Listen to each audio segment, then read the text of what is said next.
Well, sometimes, Hannah, as you know, TV critics go on to become rich and famous. And one such example is Charlie Brooker. I used to read his TV column. And, of course, he's gone on to be a screenwriter, best known. He's done lots of good stuff, but he's best known for Black Mirror, which is a sort of dystopian sci-fi anthology. I mean, I'm sure everyone will have heard of it. And it is back for a 7th season on Netflix, arriving on Thursday, the 10th of April. And here is a clip. Ready? Yeah. 3, 2... And action. They call it mind expanding. It alters your neuronal structure. The mind is a computer.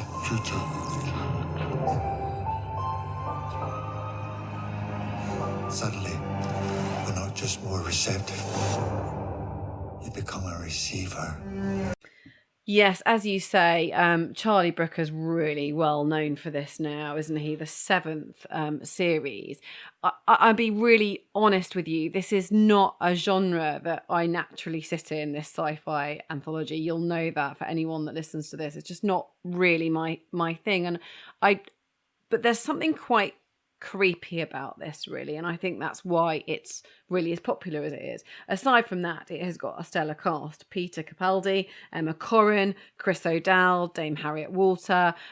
It's fully loaded, this, and everyone wants to be involved in it, and that will tell you something. It's pretty damn good. So although this isn't my natural fit, I can see why people like it. I think the sort of the knowing what's happened previously really helps, because essentially this is looking on a deeper level at our relationship with technology, and it's completely shifting every day. You know, when we talk about all the different things that's look at AI as a really good example. You know, it's running away with us. How long will it be before AI is, you know, taking phone calls and we think it's somebody else, or we think it's our daughter or our parents or whatever calling us, and it's their voice. And I think that this is kind of playing on those, not concerns, but those thoughts that people are already having.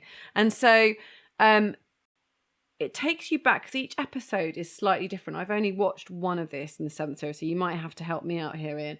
But each episode, am I right, is slightly different, a slightly different storyline? That's right. They're all just self-contained stories. Although one of the episodes, which we'll talk about in this new run, is a sequel to a previous ep, and a much-loved ep. Yeah, and I think that is that is going to that galaxy, isn't it, where they're travelling through the galaxy. And that's the bit that I kind of find hard to reconcile. So I enjoy the whole idea of people's brains doing different things and being kind of controlled. But that sort of thing I find a bit odd. But there's a real sort of I think there's quite a chilling vibe. I don't know what you thought, quite a chilling vibe through this about what could happen and what could be done to change our course of life, or something that we're doing. And although it's sci-fi, I don't know, everything feels closer and closer to what could be done to us right now. So I just from the stellar cast through to the kind of interest in technology, and as I say, our sort of shift in mindset, it's worth a watch. I mean, I'm sure you'll go into much more detail. I find the whole thing relatively confusing, but the individual episodes are pretty contained, which I think probably helps. Yeah, it is a great series full of fascinating ideas and imagining how tech is going to impact our lives in the future, and it's rarely in a good way. Let's be honest.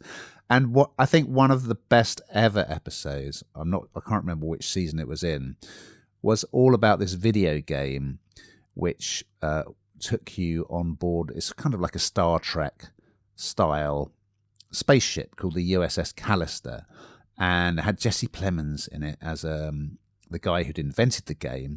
He also had a piece of tech which meant he could, if he took someone's DNA, he could make a digital clone of them, put them inside the game, and then when he played the game, he would be the captain of the ship, kind of bossing them around and doing whatever he wanted. Incredible idea. It was a brilliant episode.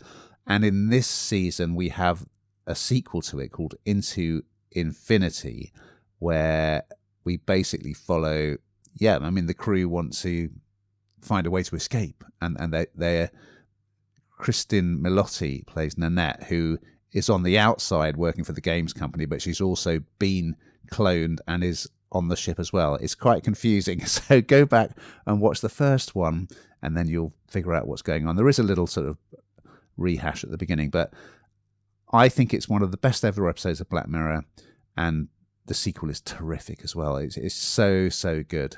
But yeah, I mean, Brooker, he just, everything he turns his hand to, he's so good at. He's done so many great things. Remember, he did that Dead Set, which was about, imagined like a zombie invasion of the set of Big Brother with Davina McCall in it.